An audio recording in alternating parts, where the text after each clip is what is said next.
क्या world war 3 शुरू होने वाला है? इजराइल और ईरान के बीच टेंशन बढ़ता जा रहा है। अब इस फाइट में चाइना, यूएसए, रशिया, पाकिस्तान सबकी एंट्री हो चुकी है। पर ये सब हुआ कैसे? क्या ये सिर्फ एक मिसाइल वॉर है? ये दुनिया एक और महायुद्ध के बिल्कुल करीब है।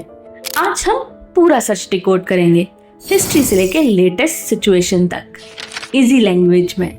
शुरुआत होती है 1979 से, जब ईरान में इस्लामिक रिवॉल्यूशन हुआ। एक मॉडर्न अमेरिका फ्रेंडली ईरान एकदम से बन गया anti west, anti Israel. Iran के नए लीडर्स अयातोल्लाहs ने ओपनली कह दिया इजराइल को वर्ल्ड मैप से हटा देना चाहिए। इजराइल बोला ये ईरान अगर न्यूक्लियर पावर बन गया तो पूरा मिडिल ईस्ट खत्म हो जाएगा। तब से ईरान चुपके अपने न्यूक्लियर प्लांट्स, मिसाइल्स और प्रॉक्सी जैसे हिजबुल्लाह, हमास को स्ट्रॉन्ग बना रहा है। इजराइल कभी सीरिया में ईरान के बेसिस पे स्ट्राइक करता है, तो कभी लेबनान में, कभी गाजा में, और हर बार ये टेंशन और बढ़ता गया। अप्रैल 2024 में ईरान ने बोला इजराइल ने हमारे दमिश्क एम्बेसी पे स्ट्राइक किया, जिसमें हमारे जनरल्स मर गए। रिस्पॉन्स में ईरान ने पहली बार डायरेक्ट मिसाइल्स और ड्रोन अटैक किया इजराइल के ऊपर। 500 से ज्यादा ड्रोन्स प्लस मिसाइल्स एक ही रात में फायर हुए।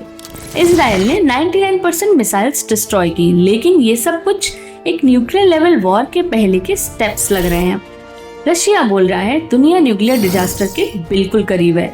अमेरिका ओपनली इजराइल के सपोर्ट में आ गया है और चाइना साइलेंस पर मॉनिटरिंग कर रहा है। अमेरिका हमेशा से इजराइल का बेस्ट फ्रेंड रहा है।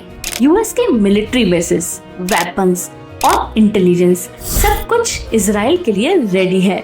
यूएस प्रेसिडेंट ने कहा अगर ईरान ने और स्ट्राइक किया तो अमेरिका डायरेक्ट एक्शन लेगा। एक्सपर्ट्स बोल रहे हैं ये वॉर ईरान के अंदर तक पहुंच सकता है, और अगर ईरान के ऑयल रिफाइनरीज और न्यूक्लियर साइट्स पे अटैक हुआ तो ऑयल 200 रुपए तक जा सकता है। दुनिया भर में रिसेशन आ सकता है। रशिया ईरान के साथ खड़ा है, सबसे पहले अपना फायदा रखता है। यूक्रेन वॉर में रशिया ने ईरान से ड्रोन्स मंगाए, ईरान ने दिया सपोर्ट और रशिया ने दिया पॉलिटिकल कवर। पर अब यदि ईरान कोलैप्स हो गया तो रशिया का मिडिल ईस्ट इन्फ्लुएंस खत्म हो जाएगा। रशिया पब्लिकली वार्निंग दे रहा है अगर ये वॉर बढ़ेगा तो न्यूक्लियर डेंजर होगा। चाइना क्वाइटली सबसे ज्यादा सोच समझ के चल रहा है। चाइना ने ईरान और सऊदी अरेबिया के बीच शांति कराई, लेकिन चाइना ईरान से ऑयल भी लेता है। चाइना नहीं चाहता कि वॉर हो, क्योंकि अगर मिडिल ईस्ट अस्टेबल हो गया तो चाइना की इकोनॉमी हिल जाएगी। इसीलिए चाइना सब कुछ देख रहा है, पर पब्लिकली कुछ नहीं बोलता। पाकिस्तान और ईरान दोनों ही मुस्लिम कंट्रीज हैं, पर रिलेशन टेंस है। 2024 में ईरान ने पाकिस्तान पे स्ट्राइक किया और पाकिस्तान ने बदला लिया। एक फेक वायरल वीडियो में बोला गया पाकिस्तान ईरान पे न्यूक्स का इस्तेमाल करेगा, पर पाकिस्तान ने डिनाई कर दिया। पाकिस्तान वॉर में डायरेक्ट नहीं बट इनडायरेक्टली कुछ मिलिटेंट्स ग्रुप को सपोर्ट करता है। इंडिया का इजराइल और ईरान दोनों से बहुत ही अच्छा रिश्ता है, पर रिस्क सबसे ज्यादा इंडिया को ही है। चबाहर पोर्ट का फ्यूचर अनसर्टेन हो सकता है। मिडिल ईस्ट से आता ऑयल अगर रुक गया तो पेट्रोल का दाम 160 से 180 रुपए तक जा सकता है। गल्फ कंट्रीज में 80 लाख इंडियंस हैं, तो उनकी सेफ्टी पर भी सवाल उठते हैं। रेड सी शिपिंग अटैक से इंडिया का एक्सपोर्ट भी इम्पैक्ट में आ गया है। इंडिया की पोजीशन न्यूट्रल है, पर हमें रेडी रहना होगा।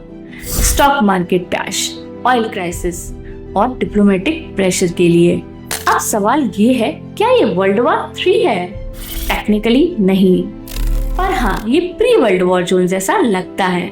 ब्लॉक्स बन रहे हैं, US Israel versus Iran, Russia, China. Cyber war चल रहे हैं, प्रॉक्सी अटैक्स हो रहे हैं और न्यूक्लियर बटन के बिल्कुल करीब दुनिया आ चुकी है। अगर डिप्लोमेसी फेल हो गई तो अगला ग्लोबल वॉर कोई मूवी नहीं, रियल होगा। अगर आपको लगता है ये सिर्फ न्यूज की हेडलाइंस है तो सोचिए, हर मिसाइल का इम्पैक्ट आपके घर तक आ सकता है। तो आपको क्या लगता है, क्या ये वर्ल्ड वॉर 3 है या ये सारे लीडर्स टाइम पर रुक जाएंगे? कमेंट करो, अपना ओपिनियन दो। वीडियो पसंद आए तो लाइक करो, इस वीडियो को ज्यादा से ज्यादा शेयर करो और सब्सक्राइब करो इंडिया डिकोड विद डॉक्टर मिनाली।